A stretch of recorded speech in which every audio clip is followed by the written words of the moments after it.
With the NL Central as tight as it is, the Cardinals could be competing with other teams in the division for these particular trade targets. This is Locked On Cardinals.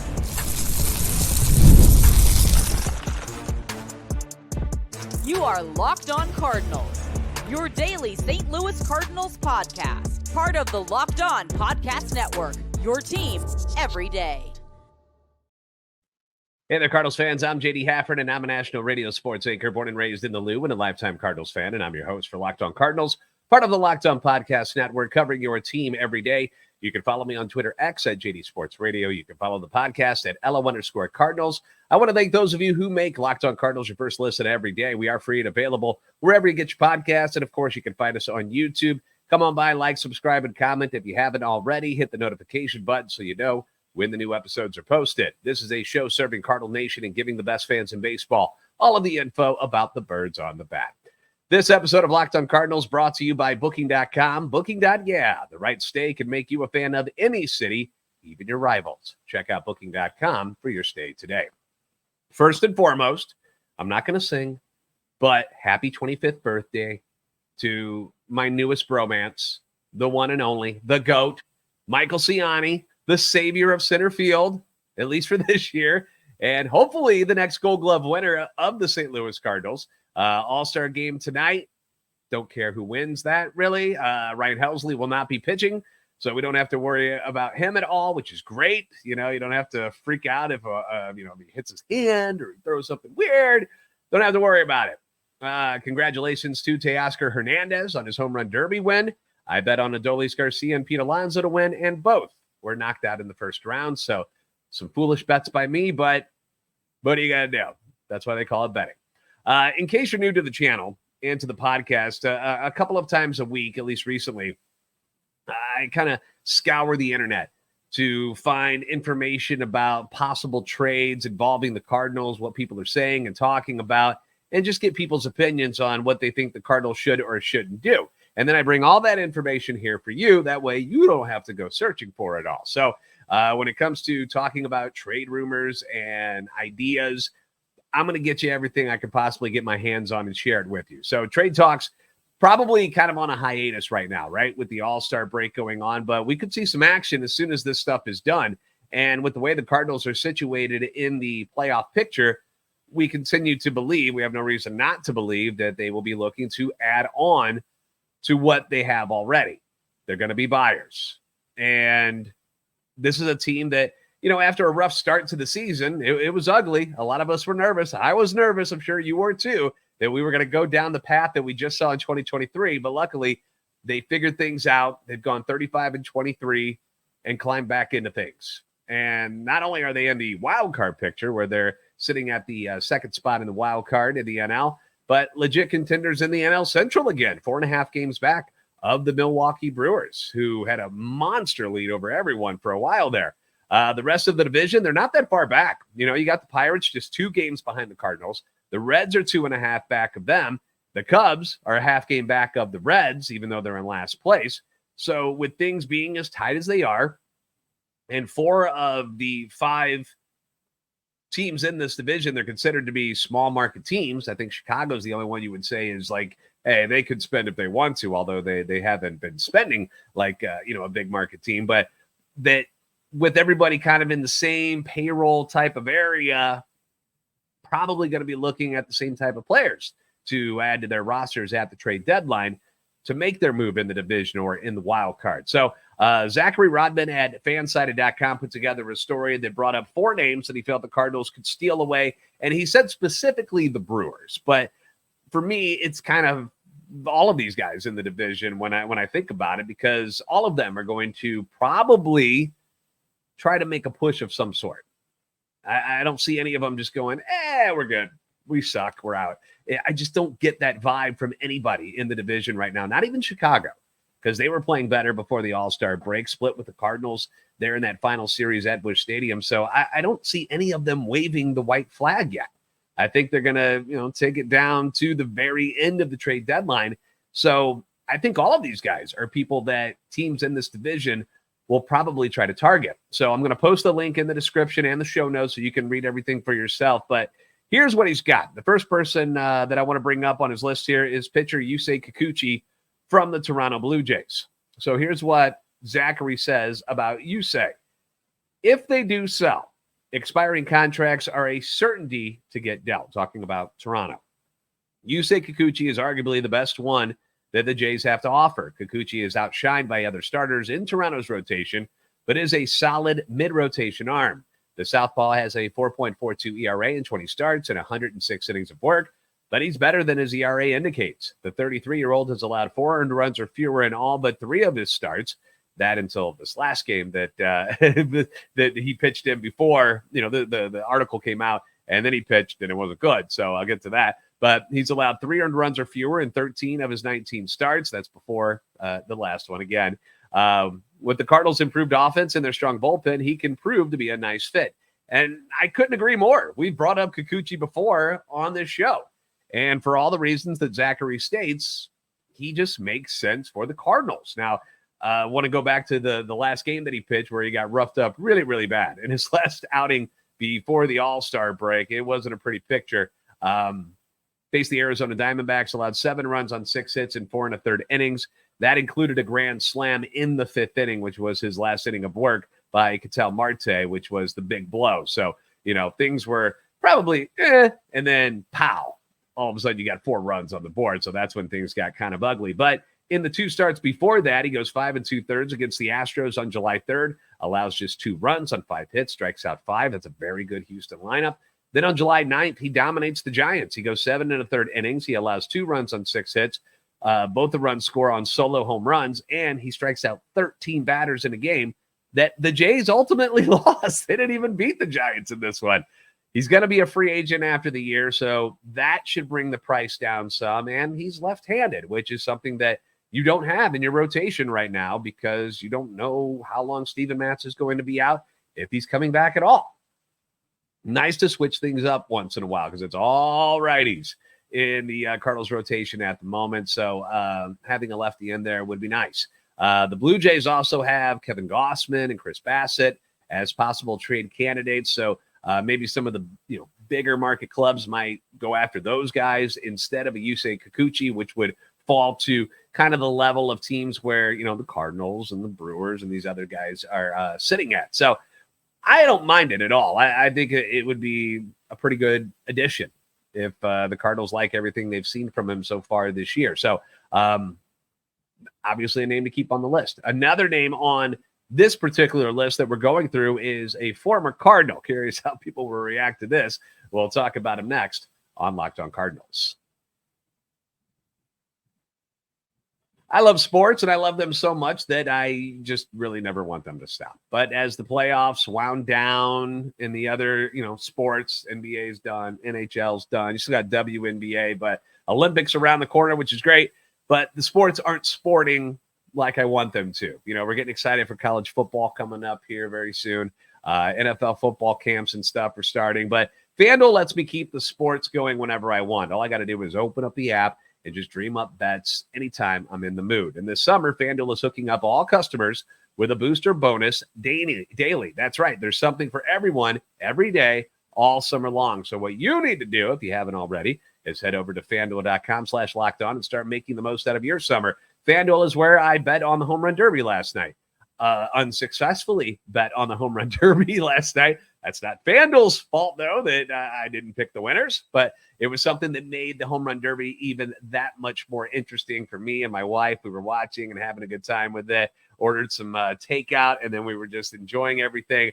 And then I was like, well, I picked the wrong guys, picked the wrong horses in the home run derby, but it made things a whole lot more fun. You can do that for the All-Star game tonight. And, of course, when the baseball games start getting going again after the All-Star break, obviously that makes those games even that much more enjoyable. So check it out for yourself. FanDuel.com/lockedon. Start making the most out of your summer. FanDuel, the official sports betting partner of Major League Baseball.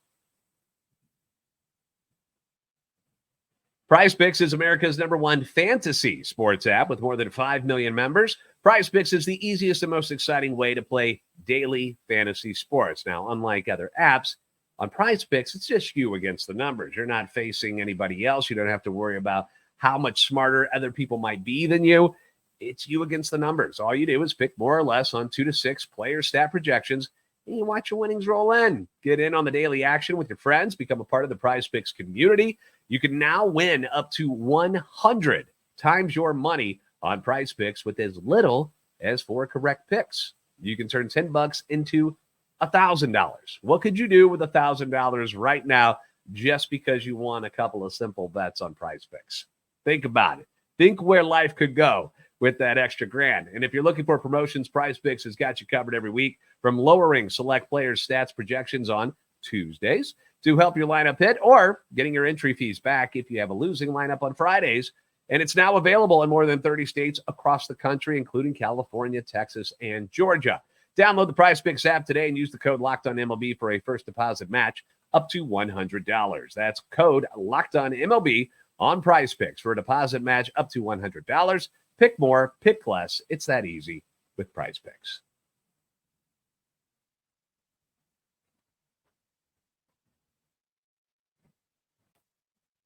Are you watching Fox Sports on ESPN on your TV all day and have to turn down the volume because of all the shouting? Then be the smart person that I know you are and make that switch to Locked On Sports Today. It's a free 24/7 sports streaming channel, and it's programmed for you every day to bring you the biggest stories without all the screaming. Locked On Sports Today brings you can't miss analysis. You get opinions, news, and it's all streaming 24/7 on YouTube or the free Amazon Fire TV channels app, part of the Locked On Podcast Network, your team every day. Jack Flaherty. Oh, Jack Flaherty. He's the next guy on the list. Surprise, surprise. He's been very good in Detroit. Very good in Detroit this year. And he's been as dominant as we've seen him since, a couple of years ago when he was in Cy Young conversations as a member of the St. Louis Cardinals. Then the injuries took their toll. Last year, inconsistent season at best, we could say, for him, before he got traded to the Baltimore Orioles for Drew Rom, Cesar Prieto, and Zach Showalter. Things did not go well for Jack Flaherty in Baltimore. It was kind of ugly. He had that very first outing was really good, and then it did not work out at all. Was kind of booted out of the rotation, to be honest. Wasn't even a member of the playoff rotation. And it caused Jack to miss out on what seemed like might be a big payday for him, might be a long-term deal. And instead of getting that, he ends up having to take a one-year prove-it deal with the Detroit Tigers instead. Now, he's still 28 years old, and betting on himself appears to have paid off this year, because with Detroit, who has not been a great baseball team, he's 6-5 with a 3.13 ERA. He's got 119 Ks in 95 innings. His whip is under 1, which is something that you don't see a lot of from him. Remember all the walks that we always saw? It's not happening as much this year. His ERA plus is 133, which would be the second highest of his career if it ended today. Cardinals saw it firsthand when we played the Tigers in Detroit. Remember, he tied an AL record with 7 strikeouts against the first 7 batters that he faced in the game. Was just mowing the Cardinals down. He ends up with 14 Ks in that game. A game, by the way, I must remind you that the Cardinals won by a score of 2-1. Not Jack Flaherty's fault, but they were able to hit up the bullpen a little bit. So here's what Zach has to say about Jack Flaherty possibly coming back to the Cardinals. When Flaherty has been able to take the mound, he has been lights out. Now, he's dealt with some back issues, nothing severe, but certainly something to keep in mind considering his injury history. He's missed a couple starts because of that. So that's what Zachary's talking about here. He continues here saying these two NL Central rivals, talking about the Cardinals and Brewers, should be just 2 of several interested suitors in Flaherty. He isn't making too much money, shouldn't cost a ton of prospect capital due to his expiring contract status. And in the case of the Cardinals, they know what they're getting. It makes too much sense for them to do what they can to ensure Flaherty does not end up pitching against them for the Brewers. So the idea itself, it makes sense to me. Like when you look at who he is, the type of pitcher he is, bringing those kind of stats in, that all makes sense to me. But we've had him before. And I just don't know how keen the Cardinals would be on the idea of bringing back Flaherty. To me, it just seemed better for both sides that they move on, And as tough as it would be to see Jack in the division again pitching for someone else, it's hard for me to think that the Cardinals will actually like give something up, like trade to go get a guy that they already had. Like, it just doesn't seem like something that they would do. I feel like it would be awkward. So I'd be surprised if this move happened. Now, as far as getting Jack Flaherty, if I was like the Brewers or the Reds or the Pirates or I'd be all in for it. I think it'd be a very smart move for them to do that, because you just know that he's going to shove when he faces the Cardinals again. You just know that he will. He did it for the Tigers, and you just know he's going to do it for somebody else if he ends up in this division or continues to pitch in the National League. And I, for one, hope that they don't go get him. I hope he ends up somewhere else where he cannot affect what the Cardinals are doing moving forward. But odds are it's probably going to happen. But I just don't see a Jack Flaherty coming back to St. Louis being the move that this team makes as a trade deadline move. It just it's hard for me to picture that. All right, coming up next on the list, Tyler Anderson from the Los Angeles Angels, another name that, I've brought up here before on the podcast. You're going to continue to hear a lot of the same names because these are the people that are available and they're on teams that have already punted on the season. So here's what Zachary has to say about Tyler Anderson, the left-hander from the Angels. Tyler Anderson's first season with the Angels went just about as poorly as he could have hoped. Actually, it was his second year. Because his first year went good, didn't it? I feel like his first year was actually a good one. And then it was the second year that did not pan out so well. Let me triple check on this for you just to be sure, because I feel like that's the case. 2022. Yes. Okay. So he's right. So because he was with the Dodgers in LA in 2022. So his first year was with the Angels last year. So he's right. It went very bad. It was not good. So first year with the Angels went about as poorly as he could have hoped for. Second year with the Halos has gone about as well as he could have hoped for. He's absolutely correct there. The 34-year-old has a 2.97 ERA in 19 starts and 118 innings of work. Yes, his 4.61 FIP indicates that regression is likely coming, but even if Anderson does take a bit of a step back in the second half, is he not an upgrade over Andre Pallante? The Cardinals team needs a number 2 starter behind Sonny Gray, and while the expected stats might not agree, Anderson has pitched like a legitimate number 2 starter for much of the season. The icing on the cake here is that Anderson would come with another year of club control at just $13 million. He isn't the best option out there, but if the Cardinals strike out on their top targets, he'd certainly make them better. Now, as much as I've enjoyed the resurgence of one Andre Pallante, and it's been nice to see, it really has. I think I'd feel, and this is just me, I think I'd feel more comfortable with an upgrade to a veteran like Anderson for a playoff push. And if you do make it in the playoffs, that would be somebody I'd prefer to start in the playoffs instead of Andre Pallante. Again, I'm not bashing Andre Pallante, but if you can upgrade from that, you do it. That's the whole idea. And it's not just Pallante that you'd be upgrading from. I mean, like Zachary says, you'd be getting someone who is pitching better than everyone but Sonny Gray on this staff. Anderson's ERA plus this year with the Angels is 142, which is incredible. Pallante is a 99. Remember, 100 is league average. So Pallante is 99. Some days it's good, some days it's bad. Michaelis, 81. Because when he goes bad, he goes real bad. There's like no happy middle with Michaelis. Either really, really good one night or he's really, really bad. Lance Lynn is at a 95, so a little bit under average. Sonny Gray has been great. He's at 125 ERA plus. So Anderson is better than all of them. And everydayers also know, this is another thing you want to think about with these trades, my respect for Kevin Pillar and how I think he would be a really good fit for this bench and this roster. What would it take to package a deal to get both? That's where my head goes when I think about Anderson and Pillar. They got a couple of relievers who are pretty good for the Angels as well. What can we do there? It probably is not going to be cheap considering you get that extra year of Anderson, but it's certainly something to look into. And then you think about next year's rotation. You know you're going to have Sonny Gray. You got Michaelis coming back. He's got 1 year left on his deal. I assume that they'd be bringing back Kyle Gibson. He's been very good this year. They've got the club option there. Matt still has a year left on his deal.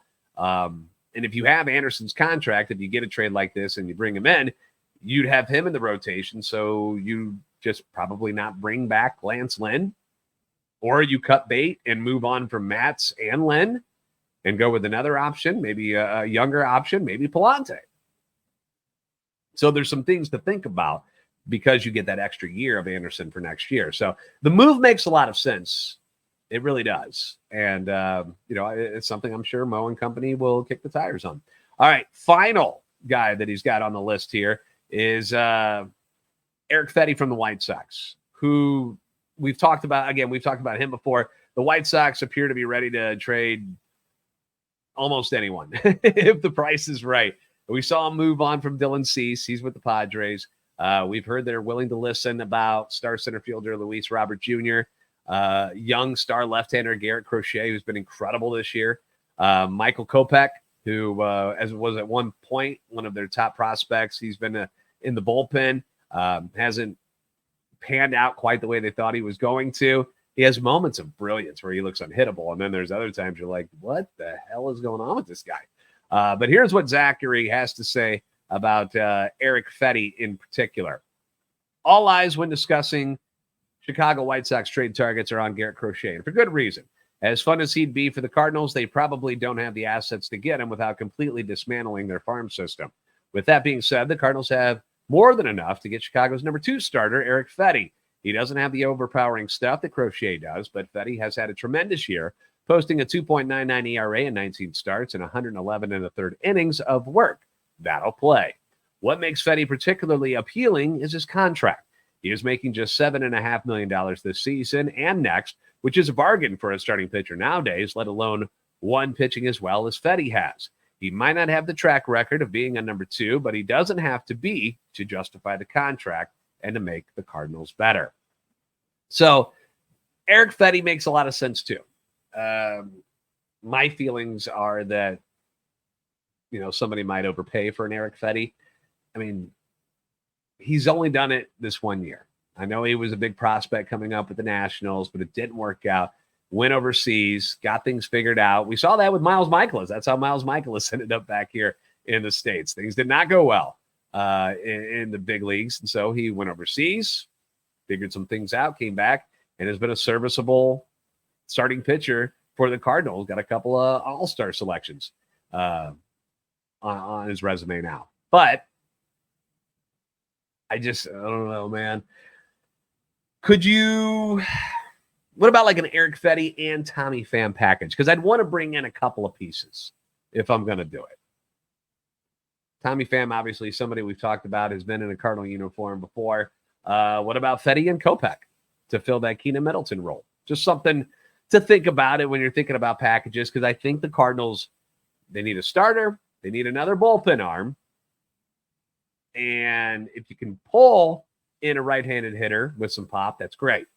I think that's the last thing on the wish list. But if you can get it, then you go for it. If you try to make your bench better, you do that. That's what good teams do. They improve themselves. So leave your comments and thoughts below on all 4 of these targets and the little packages that I kind of brought up in there as well. We're going to get some reaction about the Cardinals' first-round draft pick, J.J. Wetherholt. That's coming up next on Locked On Cardinals. This episode of Locked On Cardinals is brought to you by Booking.com. Booking.yeah. With summer travel heating up, especially travel for baseball games, it's time to explore those U.S. cities you always secretly wanted to learn more about. Yeah, we're talking about the rival cities. We're talking about Cincinnati and Pittsburgh and Chicago and Milwaukee. If you've never been to these ballparks in these cities yet, you should try them. Like, it's still fun to go on the road and, you get to be the bad guy. You get to sit on the visitor side and you get to kind of be the villain at the stadium. It's kind of fun to embrace being the bad guy once in a while. And Booking.com is going to help you out with this. They make things easy with hotels, bed and breakfast, vacation rentals, resorts, and so much more on Booking.com. You might just find your perfect stay, even in your baseball rival city. Booking.com has so many choices across the United States for your summer travel this MLB season. And let's not forget about the Little League tournaments. All right, you're going to different cities throughout the country as well, specifically in the Midwest normally, if you're in St. Louis, and you need places to stay. So Booking.com has got you covered there as well. The right stay can make you a fan of any U.S. city, even your rivals. Book today on Booking.com on the site or in the Booking.com app.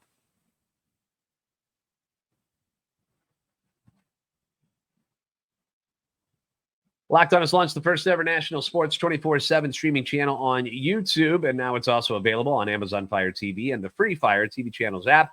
Locked On Sports Today is here for you 24/7, covering the top sports stories of the day and with the local experts of Locked On. Plus, you've got our national shows, which cover every league. So find Locked On Sports Today now available on the free Fire TV channels app. I have yet to see a negative comment, like a serious negative comment about the Cardinals selection of infielder J.J. Wetherholt with the 7th overall pick in the MLB draft. Fan response has been phenomenal.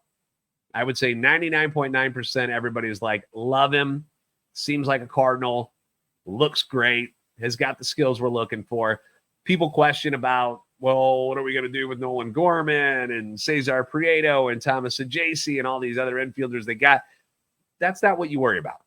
All right. It's not like Wetherholt's going to be on the team in a month. Things happen. Stuff happens down the road. Some of these guys that we're talking about, like a Ajacey, and maybe they're used as trade bait to make this team better at the trade deadline. Could happen. They're not going to trade Nolan Gorman. So don't even think about that. And Arenado's not going to be here forever. Gorman could go over to third base. I mean, there's a ton of different options here. But when it comes to like experts and stuff, I haven't seen anything that people are complaining about except maybe the hamstring injuries. So I got a couple of them here. Some reviews of what the Cardinals did in the first round of the draft. I've got former MLB GM Jim Bowden here. Had some takeaways from the first round of the draft that he wrote on The Athletic. And here's what he said specifically about the Cardinals selection. The Cardinals were another clear first-round winner when middle infielder J.J. Wetherholt dropped to them at pick 7. For me, Wetherholt is the second best hitting prospect in this draft class. Although he's dealt with hamstring injuries, that shouldn't have been enough for teams to pass on the West Virginia product and allow him to fall to St. Louis. With rookie Mason Wynn cemented for years to come as the Cardinals shortstop, they can now slot in Wetherholt as their long-term second baseman and be set in the middle infield for the foreseeable future. Yeah. That's what I'm thinking about too, because I don't think Nolan Gorman stays at second base.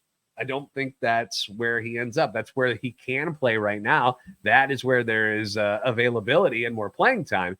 But I think when Arenado's contract, which we assume he'll finish his career in St. Louis, when it's up, I think Nolan Gorman goes to third base. I think that's where he'll end up. Jim Bowden also praised JJ for being one of 6 first-round picks who actually attended the draft at Cowtown Coliseum in Fort Worth, Texas, and says that he hopes that more future first-round picks attend in the future. And I agree. I thought it was really cool that the Cardinals pick was the one that was there, the first person there, to don the hat and the jersey and get interviewed right away as opposed to waiting on a satellite interview from guys in their living rooms all over the country. It's a very COVID way to do things. And if MLB wants to make their draft a more special event, not to the level of the NFL or NBA, I'm not saying that, but to make it a fun and cool event, which I think they did a good job of. I enjoyed it. I had fun with it. Then they need to get more of these first-round picks to attend. Keith Law from The Athletic had to say this. The Cardinals have to be over the moon right now as they get a guy who was at least on the short list of 1-1 candidates coming into the spring, talking about getting drafted first overall is what he's saying there, and only slid because he missed nearly 2 months with a hamstring injury, his second major one inside of a year. J.J. Wetherholt might have the best swing in the whole draft, though, and even when he was barely able to stand at shortstop, he could still swing the bat and make hard contact. He'd probably move to second base regardless of organization, but with Mason Wynn a star, perhaps the Cardinals move Wetherholt now, which might also keep him on the field. You're buying the hit tool here and the hope that a full offseason of rest can get him out playing second base every day in 2025 with the upside of a 60 or better hit tool that makes him a very long time regular who makes a handful of all-star teams. And this is kind of what everybody's saying, is that he'll move to second base because he doesn't have the arm strength of what you might want at shortstop, although we've seen Tommy Edman, we've seen David Eckstein do just fine. But you do have a guy by the name of Mason Wynn over there who's having a pretty good year. So you're thinking more about where else would he fit in. And obviously, if you're thinking about second or even third base, second base makes a whole lot more sense with Gorman moving over to third base at some point in the future. Not going to happen this year. Everybody relax. But you got to love what you're hearing from the experts and what you're hearing nationally about J.J. Wetherholt and the Cardinal selection. People absolutely love this home run type of selection. Future is very, very bright. And like I said, people said it was the steal of the draft right away just because he was possibly going to go number 1 overall if he didn't get hurt this past spring. So to get him at number 7, huge for the Cardinals.